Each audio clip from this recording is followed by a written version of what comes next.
If I tell you something's gonna be 10,000 and it ends up being 2,500, that 2,500 sounds pretty good. I'm Jordan Smith, VP of Sales and Marketing at iProv, and today we're gonna be talking about pricing in the sales process. When does that price need to show up in the sales process? Is it at the beginning?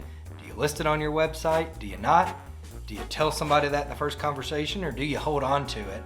And I'm gonna be real honest with you, I go back and forth a lot on this. Do I list my pricing on my website? Today I just want to talk about some pros and cons to doing both. You know, an example that I always use is I was car shopping recently. About 3/4 of the vehicles that I were looking at had the pricing listed on the website. Great, I've got all the information I need. Let me put this in a folder, let me screenshot this, let me write this down, and then determine who I need to talk to or who I choose to talk to based on the pricing that I saw. There's a couple that said call dealership for pricing. I'm not saying one way's right, that one way's gospel and one way's wrong. I'm just saying, in my mind, I talked to the guys that had the price on the website. Why? Because I wasn't sure if I wanted a sales pitch for something that was outside of my range. On their end of things, right, I would assume it made it a lot easier because I was already self-qualifying myself that I was able to afford the price that they were asking for. Very big pro. Con to listing your pricing on the website is you don't have the opportunity to reframe that price in a way in which it's going to make sense to that end user. An example that might help with that statement is from a consulting side, right? It's very broad. What do you get for consulting? Well, I don't know.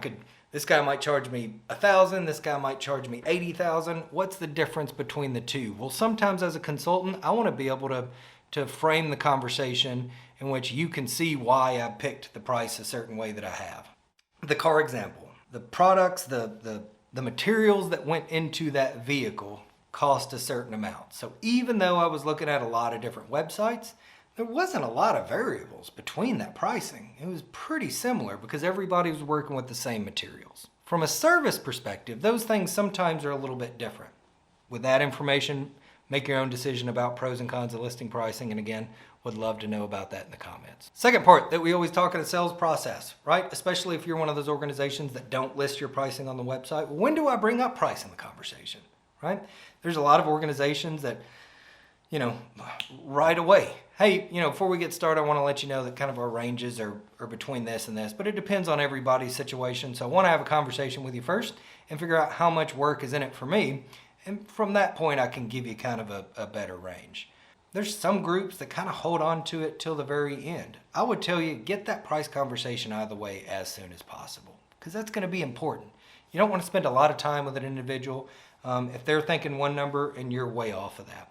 One of the ways that I always recommend doing this, and a lot of people do, is give somebody a range, give them a ballpark, and give them a high ballpark. I don't know. We've got some clients pay us as much as $100,000 to come in, help with their marketing, their sales, their overall kind of lead gen and customer process. Oh God, well, I wasn't thinking that. Well, that's fine. That's some customers, and that is our top end. So, kind of tell me what you're expecting. And then we'll talk through some specific issues you have. By the end of this conversation, I'll have a better ballpark for you. That's one way to do it. Whenever you do that, you anchor them high, and 100. Though whatever the high number is, 2,000, 100,000, 500, anchor that individual high so that then you can come down and pick a more appropriate price depending on what their individual situation is. If I tell you something's going to be 10,000 and it ends up being 2,500, that 2,500 sounds pretty good. Anchor them high, but have that conversation early. And I'm not saying be deceptive. Be honest about your price range, but give them a range. Another way to do it too is, hey, most of our clients are somewhere between $200,000 and $120,000 a year. But is that about the ballpark you're thinking about? A lot of sales is just finding out what the expectations are on both ends, right? And either meeting, exceeding them, or just kind of calling it a split. And it's real hard to do any of that if you don't have a price conversation. Pricing in the sales process is a very hot button topic. I'll be real honest with you. This is one that I go back and forth on a lot of different occasions, right? Depending on what I'm buying. So I want to hear your opinions on it. What do you guys think about listing your price out there publicly? When to have a pricing conversation with a client? I'm down for dipping my toe in that lava, so let's go. I'm Jordan Smith. If you've gotten to this point, hit that like button. If you haven't subscribed, what the are you doing? Hit that subscribe button, right? You'll get lots of cool videos like this. You'll at least get an opportunity to argue with another man on the internet. Who doesn't love that? Till next time, get that price out there and peace, peeps. We gotta use that outro. That was fun. What the?